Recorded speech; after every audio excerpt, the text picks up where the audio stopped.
All right, Molo Sanbonani, hello, how's it, shalom, good evening, and welcome to another episode of the Big Daddy Liberty Show, a postponed and delayed one, happening on a Thursday tonight at 7 p.m., but glad to be with you nonetheless. It has been a rather chaotic, tumultuous time here in Cape Town, so I'm not quite as 100% ready as I usually am. In fact, to that particular regard, I would really appreciate it if you could not only hit the like button, but please share this link.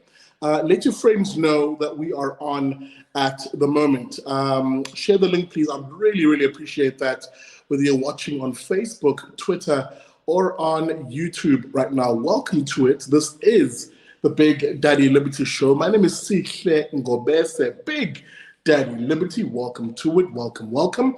I know this is a show that quite a few of you were actually waiting for, insofar as the topic covered is one which is close to a lot of you and close to your hearts. Yeah, let's just put it this way before I bring on anybody.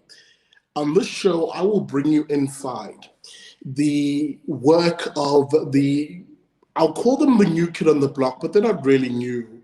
I think they're just a new kid on the block, given how dominant the Democratic Alliance is in this part of the world. That is the Western Cape and Cape Town, really. And perhaps more than them being a new kid, they're more of the biggest small challenger, if that makes sense, that the DA probably is facing, and one who actually has the potential, if I'm to gauge from how people interact with this party, to win people on the ideas ahead of even a hegemonic party such as the DA here, and definitely ahead of the ANC, which we all know already in the Western Cape is a minority party and a dwindling one at that. Cape Town and Western Cape residents, have a very short tolerance for silly political parties like the ANC and the EFF.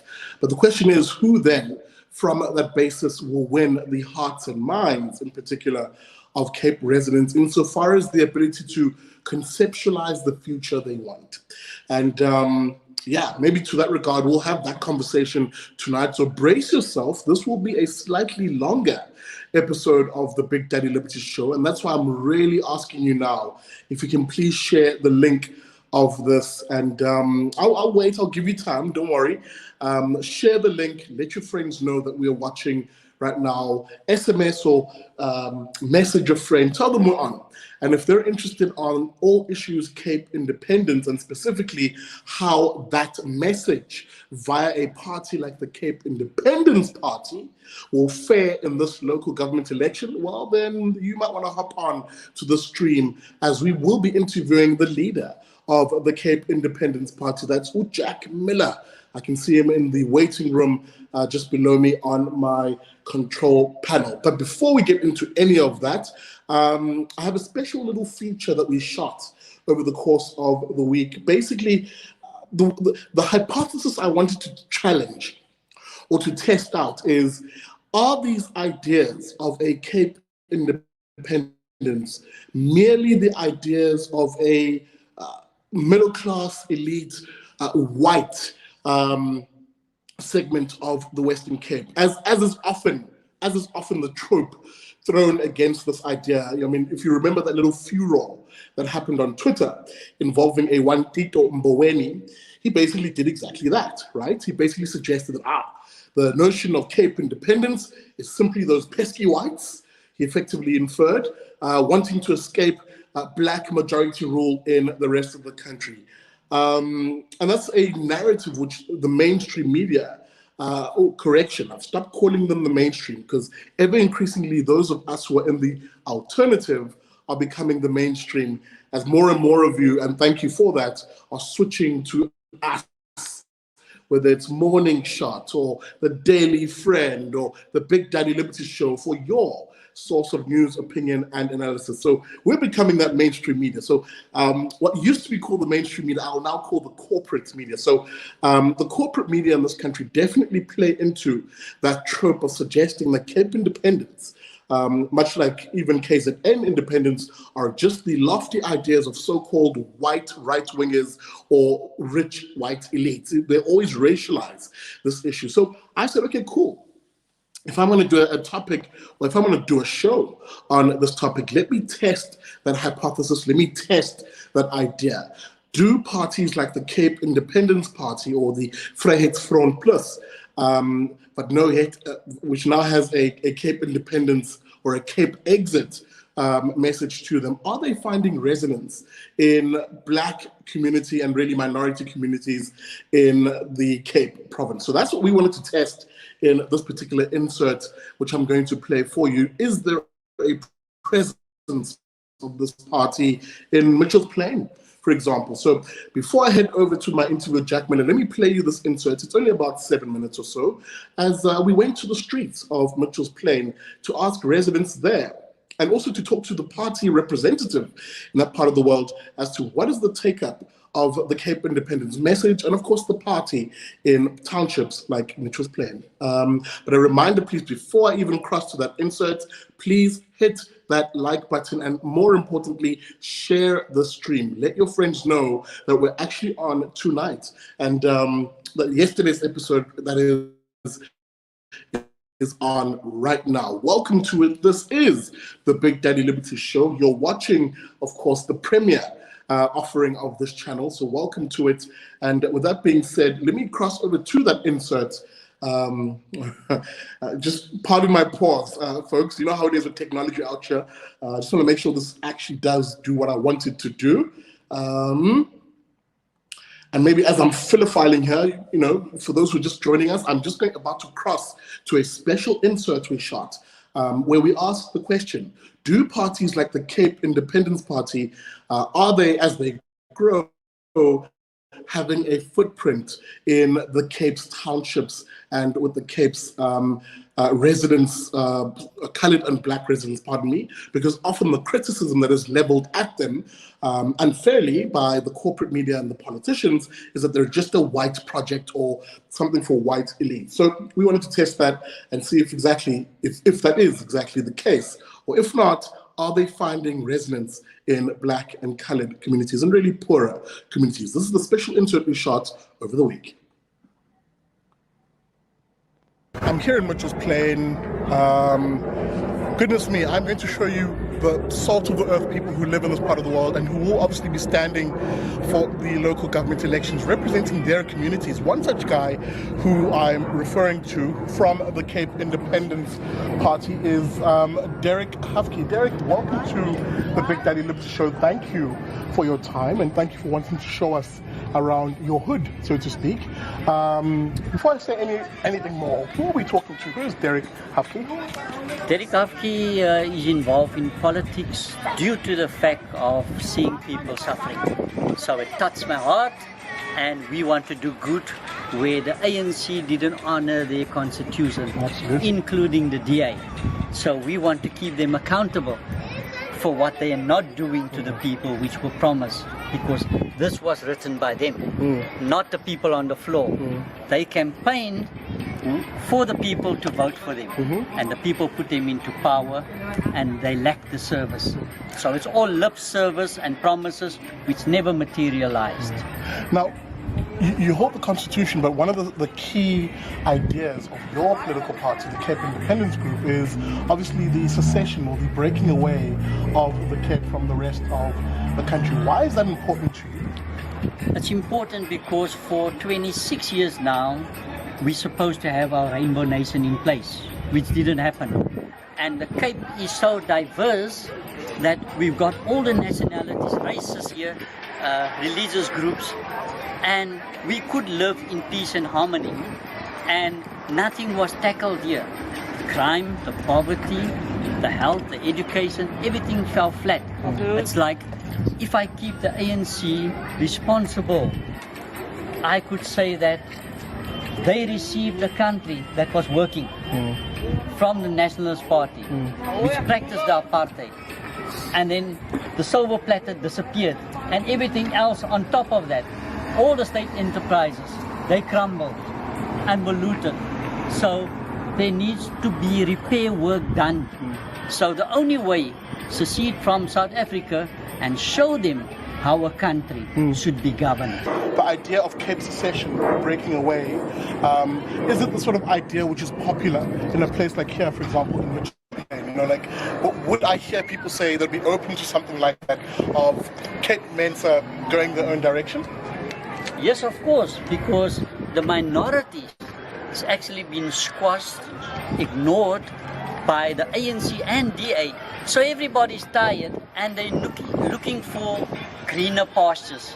And the only way out, we see, otherwise next election coming up, we're going to suffer with maybe communism, which the ANC brings in. So we know what their makeup is as a political party, where they're steering to. So we want to avoid that as soon as possible, before anything drastically happens to South Africa. We don't want to be part of that. If the rest of the 8 provinces need to sync with South Africa, then so be it. They will need a passport to come to our new country, the Cape of Good Hope. Well, let's talk about the thinking, right? Because we see it in different ways. You know, we see it both in the decaying of public services. We're seeing it, for example, KZN and Gauteng saw it in the mass violence in July of rioting and looting in that part of the world.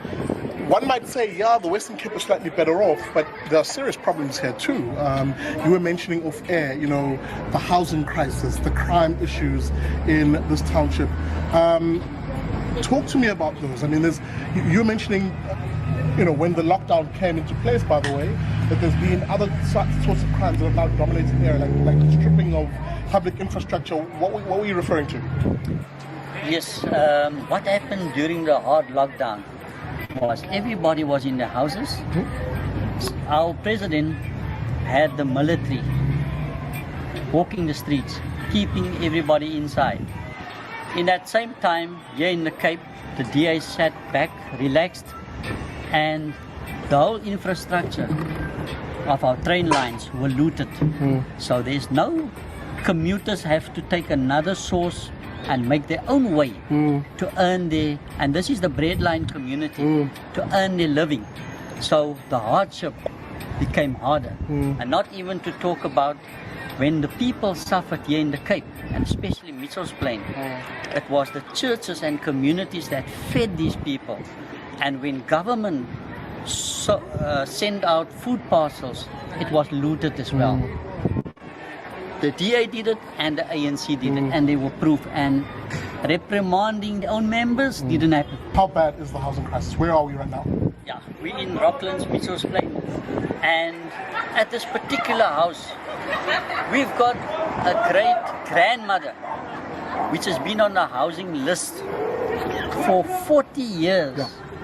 And there's about 40 people living in one property, in the house, outside the house, in Wendy houses. So this is just pathetic. This is one family that needs to live in these conditions. And as you can see, infrastructure that they live in, it's chaotic. Yeah.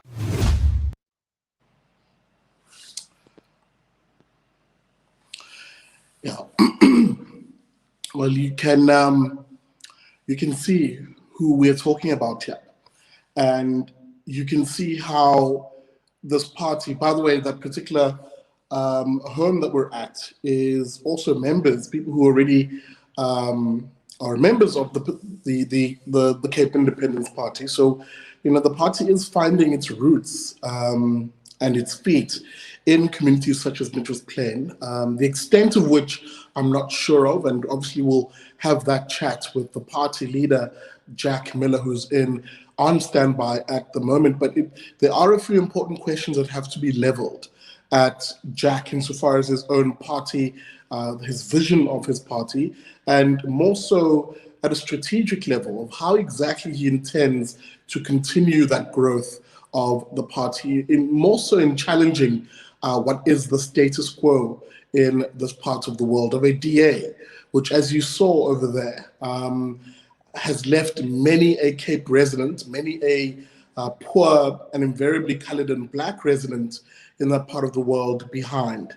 You know, Mitchell's Plain, for those of you who know me, know that a lot of the work that I do, for example, community-based liberty advocacy, happens in your townships around the country. You know, whether it's happens in your townships around the country. And when I'm in the Cape, there's 3 townships that I'm sort of really quite prominent in. Mitchell's Plain is one of them. Khayelitsha is the other, especially Luzuko Park, and he said Hanover Park, and Nyanga, we got shot at, is the other township where I am quite frequenting, so excuse me, and I've seen the difference between what the state of those townships are now versus what they were before the lockdown, for example. So it was on that basis that I really wondered, would the ideas of a Cape going it on their own, as is advocated by Cape Independence, Cape Exit, and other groups, find resonance in those parts of the world? And to have that conversation tonight, I'm joined by the leader of the Cape Independence Party. There he is, hopping on screen. There he is. Yes, that's Jack Miller. Jack, good evening and welcome to Liberty and Friends. Oh, pardon me. Welcome to the Big Daddy Liberty Show. Big Daddy, it's great to be back with you again. How are you doing?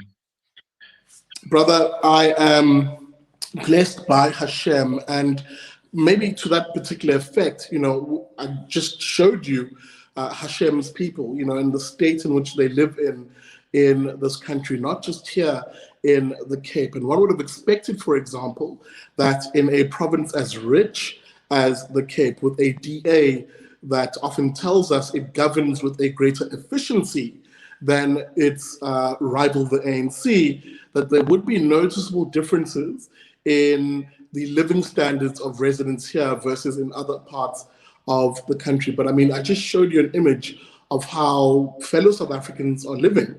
And the question, I suppose, has to be front and center. Jack, talk to us. You are the Cape Independence Party. What do you and how would you change this circumstance? Well, yeah, I mean, the picture that you describe is one that the DA would like us all to believe, that we're better run here and we're better off than the ANC. But to be frank, for the last few years now, people have been referring to the DA as the ANC light, and for good reason. Basically, whatever ANC policy is, you turn it back a notch or two and you got the DA. So they might not be in favor of expropriation without compensation, but they're in favor of expropriation and certain forms of land reform. They might not be in favor of complete nationalization, but they're in favor of a certain amount of centralization. We've attacked them many times on the Division of Revenue Act, which is insane. It is absolutely insane. The Barcelona Catalan region is they're fighting for their independence from Spain, from Madrid, and they're losing approximately 7% of the revenue that they generate. Here in the Western Cape, through our local and provincial allocations, according to our conditional grants, we're losing direct access to 75%. It's mind-blowing. So, you know, the DA is very much a left-leaning socialist, watered-down communist party. And I think a lot of the problems that we're seeing here is because they are so hell-bent on trying to take over the centralized levers of power in the national government that frankly, the Cape they simply see us as a platform. And they're open to say this. We're a platform. We're a showcase. We're on the stage as a theater for them to try and use us to get votes outside of the province. And we find that you've got people living in these types of conditions who really are very closely aligned with Cape Independence Party policy, because as you saw in that shocking video, we've got elderly grandmothers who've been members of the Cape Independence Party now for over a decade because they really resonate with our message. And we think it's absurd that an elderly grandmother can be on the housing list for 40 years and be living in the types of conditions that you just saw there. So if we're losing direct access to 75% of our taxes, and we've got our citizens living in conditions like that, Well, charity starts at home. And why are we giving away direct access to that much of our revenue when our own people are suffering in those types of conditions? I mean, I think that's a question which a lot of people did put forward when I challenged them, or pardon, I didn't challenge them, but when I put it to them, like I quite frankly said, the Western Cape is a rather wealthy province, but you never see it necessarily insofar as the distribution of income. Now, understand me right, because people will hear me say something, what? Is Big Daddy Liberty becoming a socialist now? No. Not the redistribution of wealth, the distribution of income, which is basically a sense of, in an economy, in a society, what is the percentage of people in that economy who are economically active, who have opportunity to be able to earn an income and to look after themselves? That is the distribution of income argument. And in the Western Cape, you'd expect, where a DA tells you, oh, it has the lowest unemployment rate and it does so well, it governs better, that the distribution of income argument would be one which you could see visibly in a township like Mitchell's Plain, in a township like Khayelitsha. We should be seeing, Jack, people working and looking after themselves. Because the one thing I want to avoid in this conversation is the suggestion or a belief, because I don't believe it, that politicians, including you, Jack, can somehow solve the problems of people, that you are a messiah or that any politician is a messiah. Should I be led to believe that you are positing yourself in that way to people in communities? Or are you the messiah that the DA isn't, Jack? No, I think we're more of a grenade, and you can roll us into parliament and we'll sort things out. So, we're not just against the ANC regime. We're against the apartheid government, and primarily we're against the British Empire, who got us into this mess in the first place. So this is something I've often said to my brethren in the EFF and ANC, where I say, listen, guys, we've got a lot in common. We both want to abolish colonialism. We want to destroy colonialism. And frankly, this is what we need to be pushing. South Africa is a colonial mistake. It was imposed upon us by the British Empire in 1910 after the Boer Wars. And just about every other colony in Africa has received their independence. Whereas here in South Africa, we're still stuck in this colonial construct. So, and you just look at the name South Africa. It's not even the name of a country. It's a compass point on a continent, south of Africa. So, the Queen wasn't very imaginative when she came up with our name. But I think it's about time we come up with our own names and pursue our own future.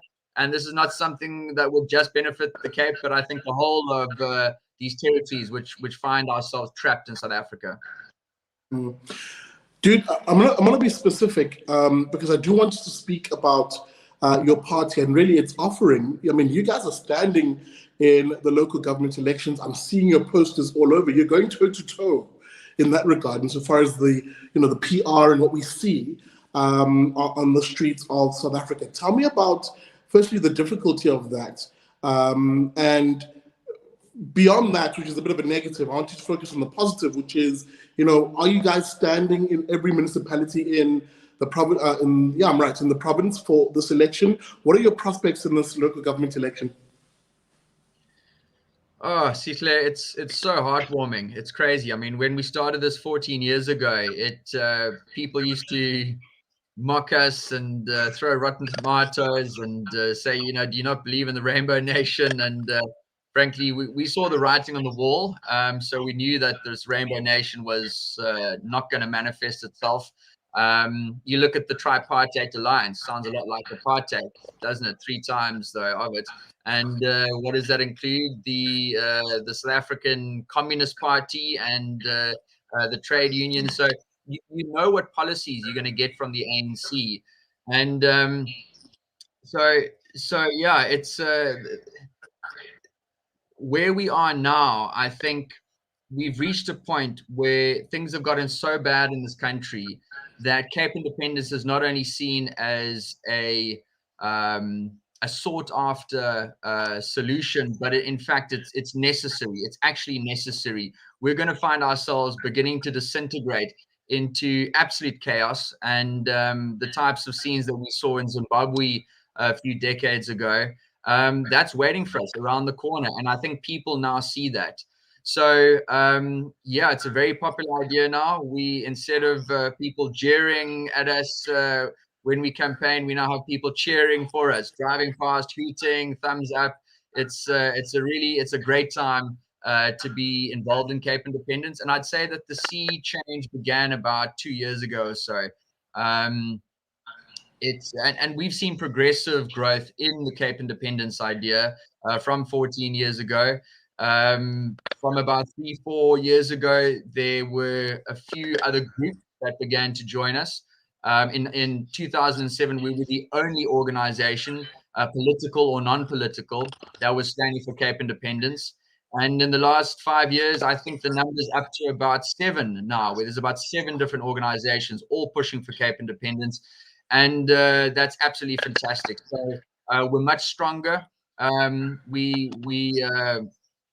We've got different angles of attack, but we think that it's tremendous to see such a team attacking from their different perspectives on how to achieve this. And I think it's too late now. Cape Independence is you can't put the genie back in the bottle. It's game over. Cape Independence is going to happen. It's just now a matter of time. And it's long overdue. In fact, it's over 100 years overdue. But yeah, it's inevitable now.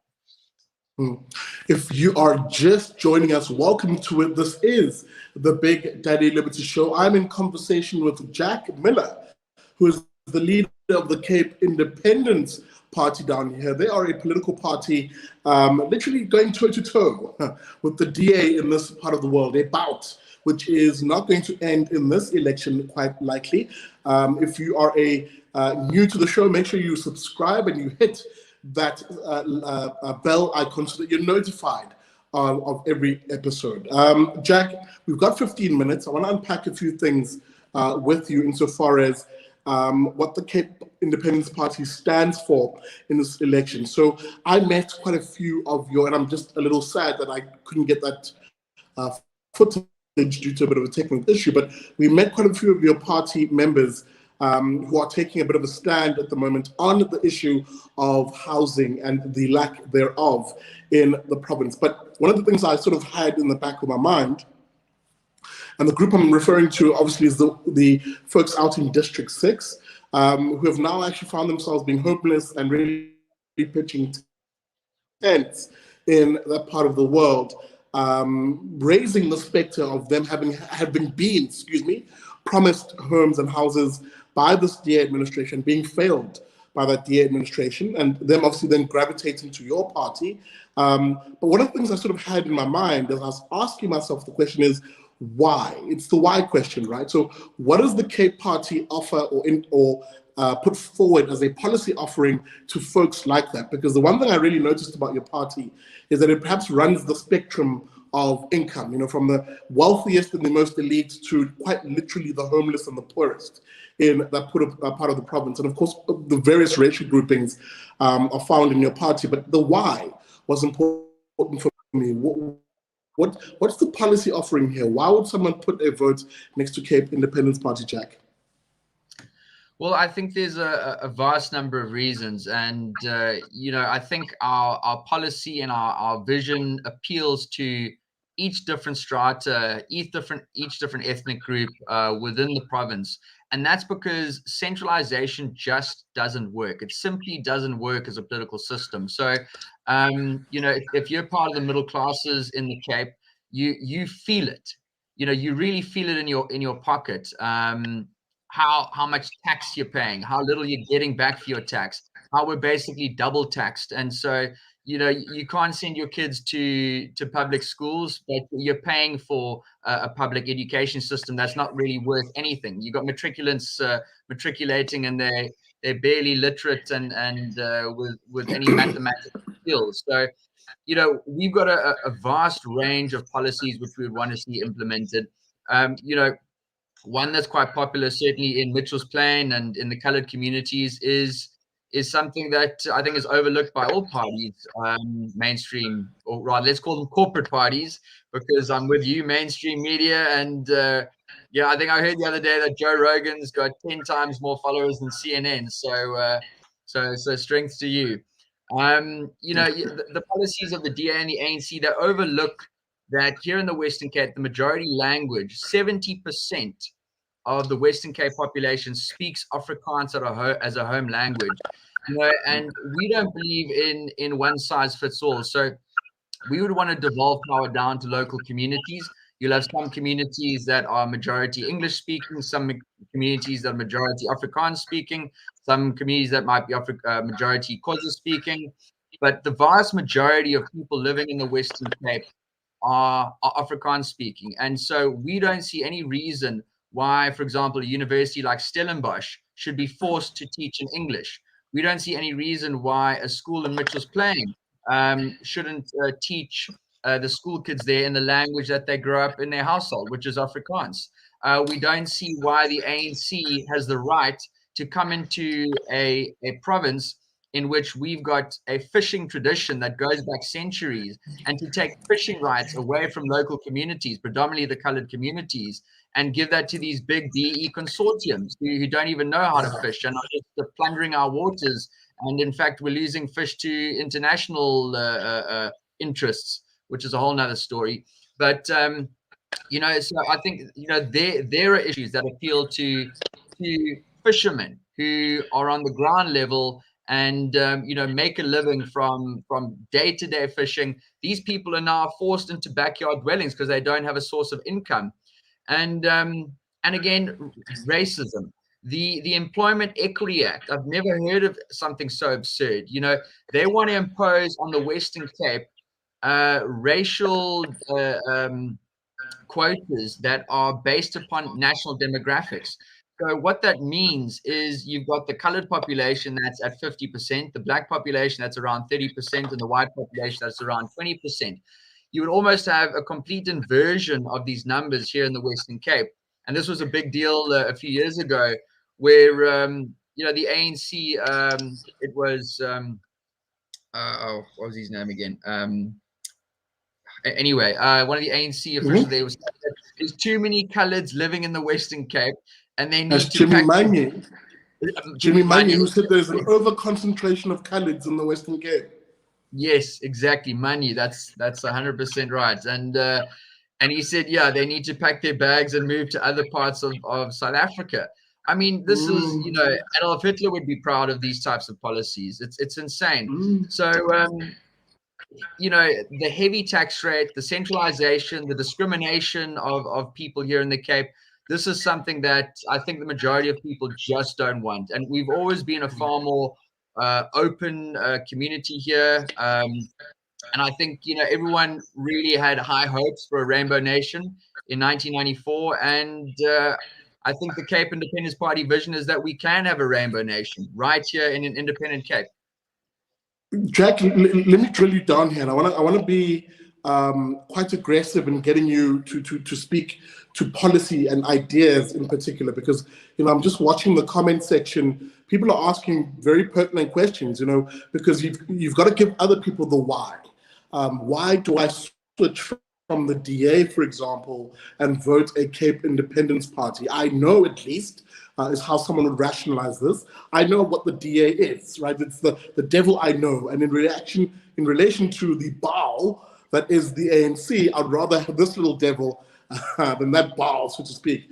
But you've got to make the offering here, Jack, and people need to get a sense of what you stand for at a policy level. And I want to give you a few scenarios. And I want to get a sense of, you know, how, sorry, I'm trapped by my own sentence construction. I want to give you a few scenarios, and I want to get a sense of how you would approach them as a Cape Independence Party. Let me stick to the one which is currently one which I kind of raised already, where I mentioned that some of your party members are really some of the, you know, the poorest of the poor, and indeed the homeless in this part of the world. It is a big problem, the homelessness situation here in Cape Town, Jack. In fact, if I remember the numbers correctly, when I still wore my old hat as a official spokesperson for social development in this province, one of the reports I remembered indicated there is as many as 5,000 homeless people within the city center of Cape Town, and broadly just under 10,000 in the city of Cape Town as a whole. And of course, one of the major push factors of that is substance abuse. I'll get into that in a moment. But the other is this notion of there not being enough housing, because unfortunately, whether you agree or disagree with it, housing has been made to be a state promise, one of the state's offerings to the voter. So there will be unemployed and homeless people who look to you, Jack, and say, well, how do you sort out the housing crisis in the province? What's the policy approach your party takes to that? Well, I mean, we've said this many times over that skin color cannot be a determining factor when it comes to the allocation of state services. So quite simply, the only way that you can do this in a fair through a fair process is first come, first serve. If you've been on the housing list for 10 years, you should get a house before someone who's been on the housing list for 9 years. If you've been on the housing list for 40 years, you should get a house before someone who's been on the housing list for 6 months. And the insanity is that racial profiling has often been used to discriminate and determine how houses are allocated in the Western Cape. So we've got to reassess that policy, and we've got to certainly start from a premise of, if you've been suffering without a house for 10 years, then it's only fair that you should be first in line before someone who's been here for 5 years, let's say. So first come, first serve is how we would address that issue. And the first part of your question, which was, what are the concrete things that we can show to people as to why they should vote Cape Independence Party and why they should not vote DA? The first thing is that people vote DA out of a fear that the ANC or EFF will get in and take control of the Western Cape, or take control of the city of Cape Town. So I'd just like to go through a few numbers quickly to show that this is an absolute lie, and the DA knows exactly what they're doing when they say this lie. And I've got this pamphlet right here. I received this in my post box a few days ago from the DA. They're claiming that that is the ANC and that is the DA, and they're claiming that this is the ANC and that's the DA numbers. Well, frankly, that is complete garbage. And let me go through the numbers. In the 2019 elections, the last one we had here, which was the Western Cape, the ANC got 28%. Okay, the EFF got 4%. Together, the ANC and EFF combined got 32%. That's it. The other 68% of voters voted either for the DA or the Cape Independence Party or the Freedom Front or the ACDP, etc. So they voted against these nationalist organizations. In 2016, let's look at what the previous local elections were here. In the city of Cape Town, the ANC got 24%. The EFF got 3%. So together, the ANC and EFF combined got 27%, and the DA got 66.6%, a 2/3 majority. That was in the last local elections here. So people need to take these flyers and they need to burn them, and they need to send a message to the to the DA, and say that, listen, we're not going to buy the story anymore. You've had a stranglehold over politics in the Western Cape and the city of Cape Town now for going on 2 decades, and we need to hold the DA to account. So these are the facts. So voters can rest easy knowing that if they vote for the Cape Independence Party, their main fear, which is the ANC or EFF getting in, is never going to happen. I repeat, the ANC and EFF will never take control over the city of Cape Town in the upcoming elections. I can guarantee that. Okay, so now that we've secured those and allayed those fears, this is how the Cape Independence Party will make the DA better, and why DA voters should leave the DA and vote Cape Independence Party.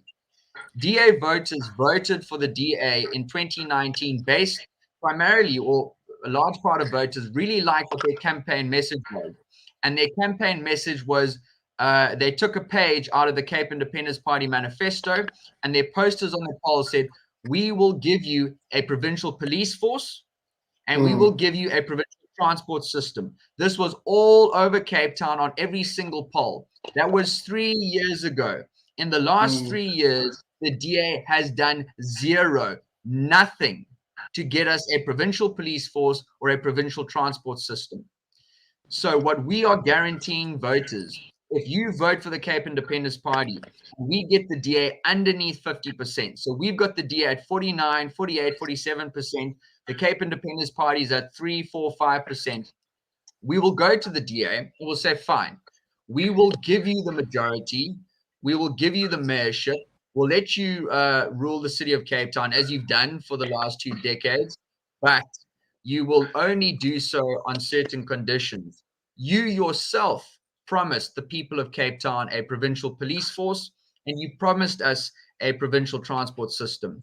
We want at the least 2 referendums right now. You've got the power to do it. The Western Cape Premier has the right to call a referendum.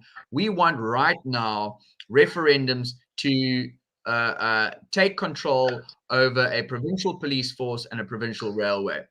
And so this is why continuing to vote for the DA, they will tell you they're in favor of giving you a referendum on Cape independence in the same way that they told you in 2019 that they're in favor of giving you a provincial police force and a provincial railway. They will do nothing unless you hit them where it hurts. And that's at the ballot box, and that's in taxes. These are the 2 ways that you hurt politicians and political parties: at the ballot box and through taxes. And voters hurt the DA to keep them accountable. I'm not saying the DA is a bad party through and through. I've got a number of friends in the DA, good people, in fact, who are disillusioned with the direction of the DA. So the DA has got a lot of good people in them, but their leadership is taking them in the wrong direction.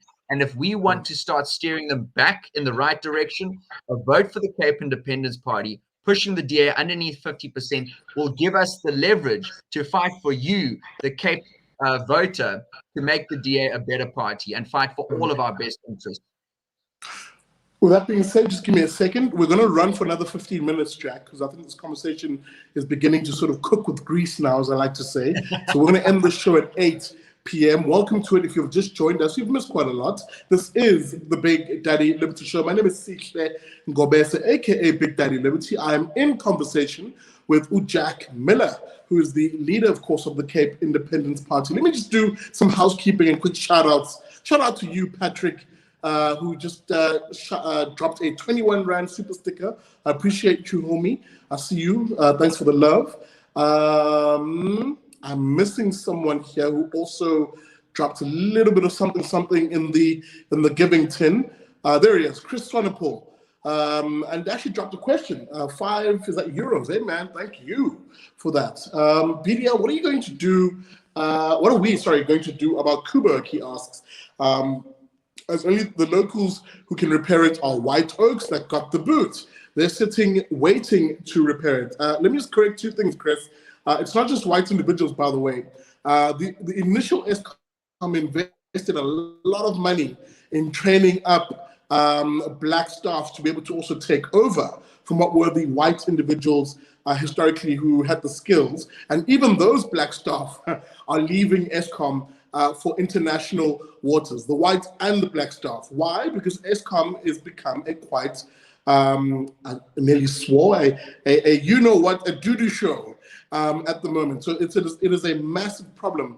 And by the way, you're right. There is still that large white contingent who are, available to fix it. But obviously in this country, given the labor legislation, would not be seen as front and center for rehiring them back into Eskom. And even if they tried, that is Eskom, I'm sure you heard their chief operating officer, he made the point that, some of them are leaving Eskom even without another job offering, leaving Eskom, sitting at home for a while, and then being snapped up internationally by other companies who obviously are looking for those critical and scarce nuclear skills. So Eskom's in a lot of trouble in that regard. And for a facility like Coburg, which is not that far off from residential areas here in the Cape, it's one that needs to be sorted out post haste. But thank you, brother, for that super chat. I really do appreciate it.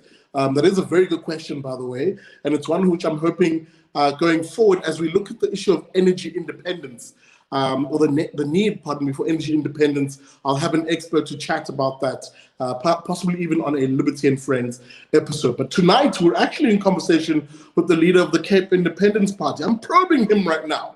We're going toe-to-toe in the ring insofar as what is the policy offering? Now, Jack has just spoken a lot about the strategic direction in which a vote for the Cape Independence Party allows, right? For placing pressure on the current king, that is the DA, pressure in moving them in a particular policy direction, moving them insofar as politically at a strategic level. Jack, maybe as a penultimate question, and I saw it here somewhere. And there's a lot of trolling, Jack, so please bear with me if you see it in the comment section. Speaking about the trolling, moderators, please do your job. If you see people distracting or disrupting or trying to distract the conversation, just bounce them out, man. Like, don't argue with it, don't reason with it, dominate it, as I like to say. And one more super chat here from Robert Luvendi. Cape exit would be great for the province, in my opinion. And he left a also €2 super chat. Shout out to you, Robert, out wherever you may be in the world. Jack, I want to ask you a question.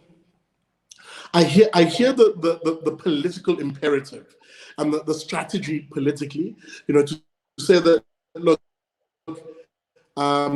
if you want to move the current king in a particular direction, the best thing you do is place pressure where it's really felt. One is tax, which you mentioned. The other, of course, is the fear of loss of power. And this is where you guys will play an instrumental role, and I think people get that argument. But I really don't get into the sort of the ideology and the ideas, because for me, I've really argued that this is one part of our politics in this country which is sorely lacking on the idea side. So I hit you with the housing issue earlier on. I'm going to hit you with two more issues, which are of a local government stripe, so that people can get a sense of what they're voting for.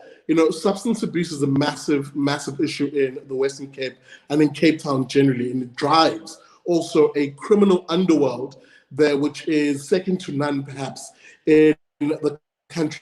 For example, the gangs are fed through revenue from selling drugs, for example.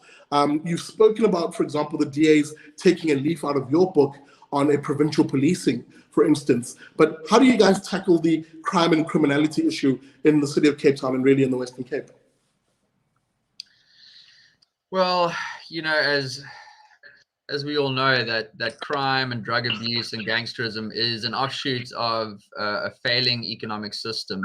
And when people don't have a roof over their head, and if people don't have any job opportunities and they don't see a future for themselves, then they tend to resort to these types of avenues. It's quick money. The drugs gets you out of reality, and unfortunately, that's what we find. You find these types of problems really exacerbating itself in bad economic conditions. So our goal, I guess, would be two-pronged.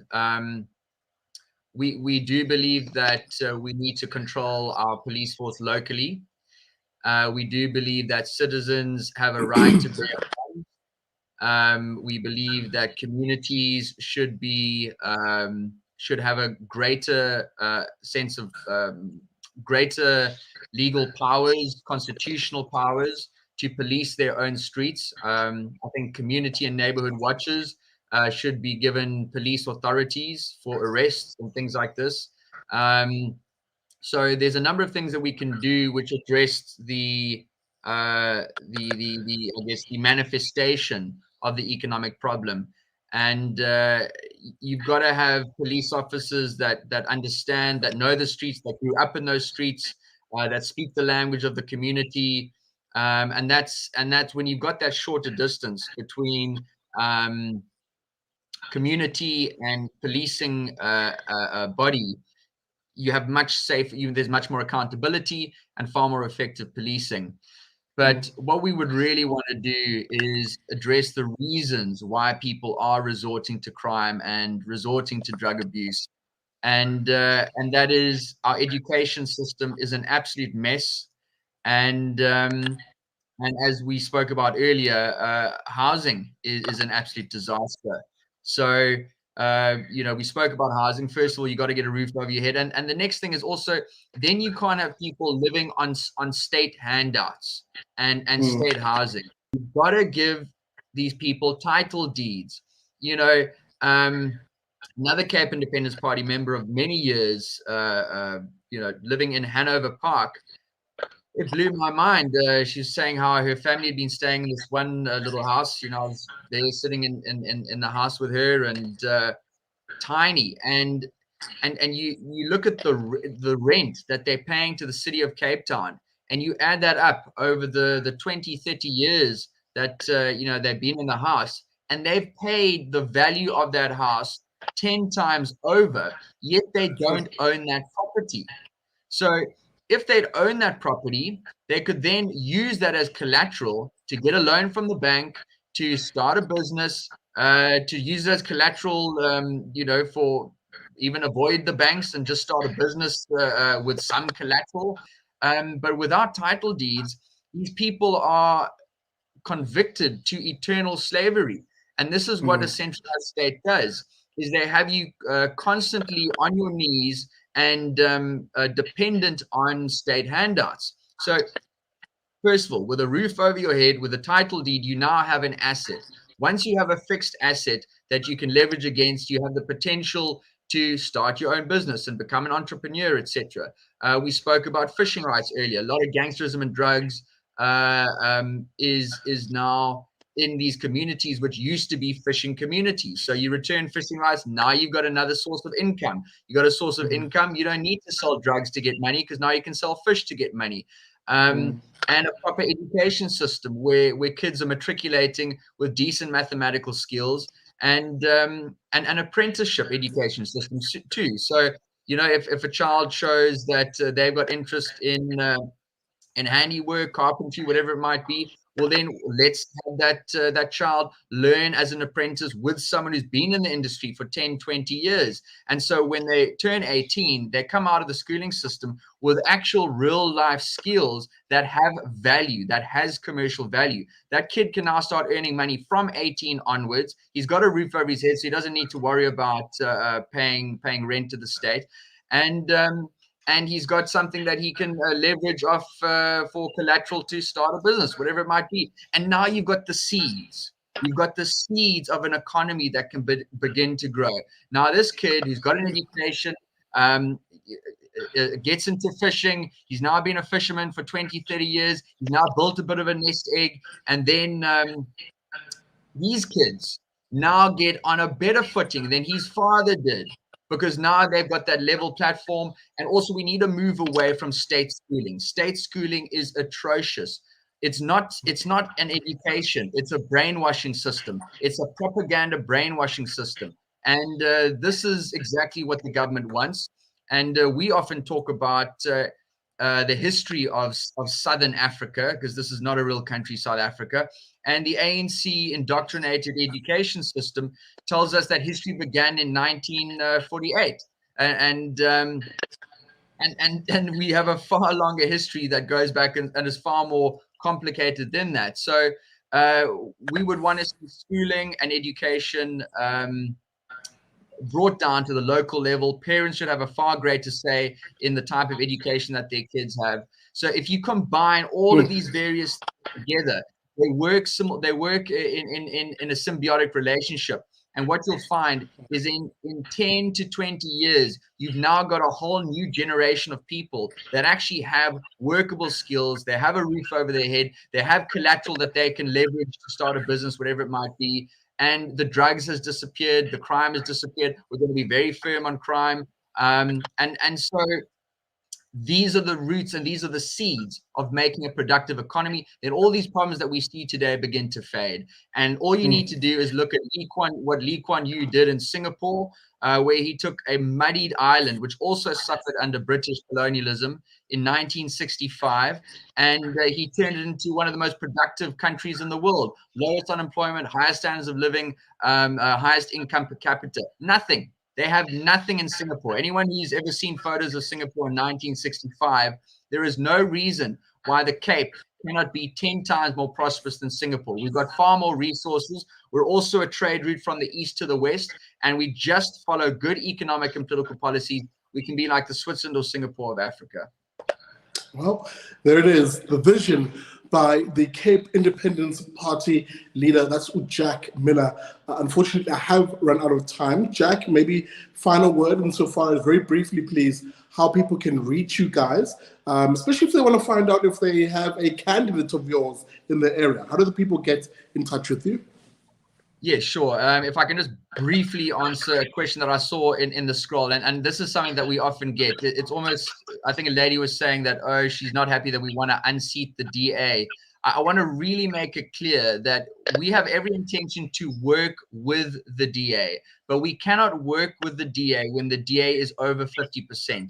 The definition of insanity is doing the same thing over and over again and expecting a different result. For the last 2 decades, the DA's had a stranglehold on politics here. They have good leanings, but they unfortunately need to be held to account. So we're not going to unseat them. We're simply going to hold them accountable and make them a better party.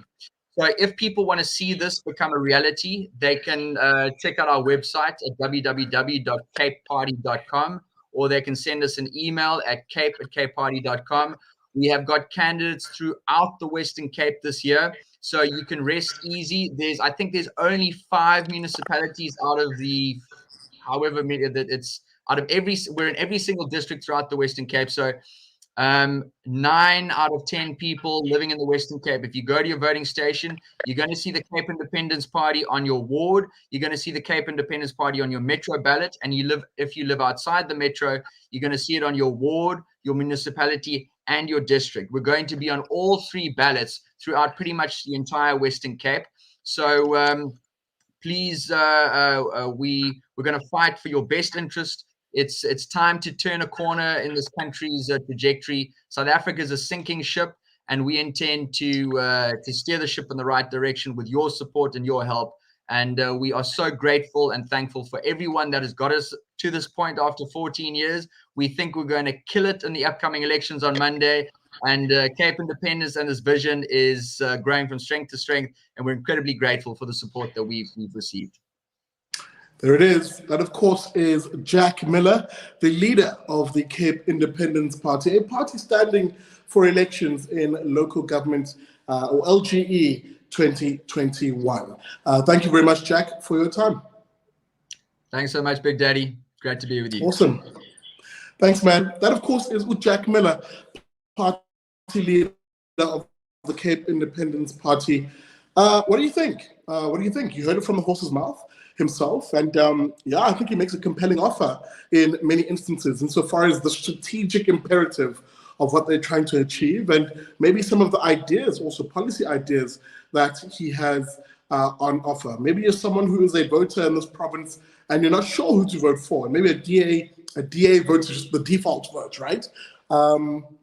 Much like some people nationally, the ANC is just a default vote for them, and they don't see other offerings at the moment. Jack is clearly out here giving you another offering. Just a quick disclaimer, please. Here on the Big Daddy Liberty Show, we do not support any political parties. We don't chill for any political parties. I simply give space and a platform for those parties that often don't get this kind of space on the corporate media. So in that regard, a big thank you for Jack Miller for his time and for having joined us on the show. And thank you, by the way, dear viewer, for watching the show. As always, this show is 100% reliant on you guys, especially those of you who hit that like button. It's all I ever require of you. Just hit that like button, and if you want to support the show financially, it's super easy. All of those details are in the descriptor of this video. People are giving as little as $50 a month, and really it is helping in putting diesel in the bucket and giving me a chance to hire some skills that I don't have. Guys who can work the camera properly, edit the show for me. And as we grow this channel, some interesting things coming along very nicely, including a potential new studio as we look to broadcast more regularly and podcast even so. So the big things happening, guys. Don't be surprised when you start seeing your favorite fat boy on many other platforms. All right, I'm gonna leave that one over there.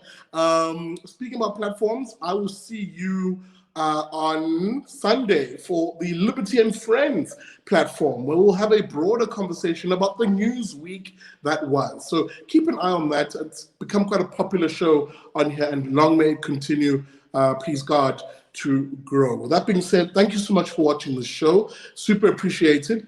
Drop the comments, guys. We can see those.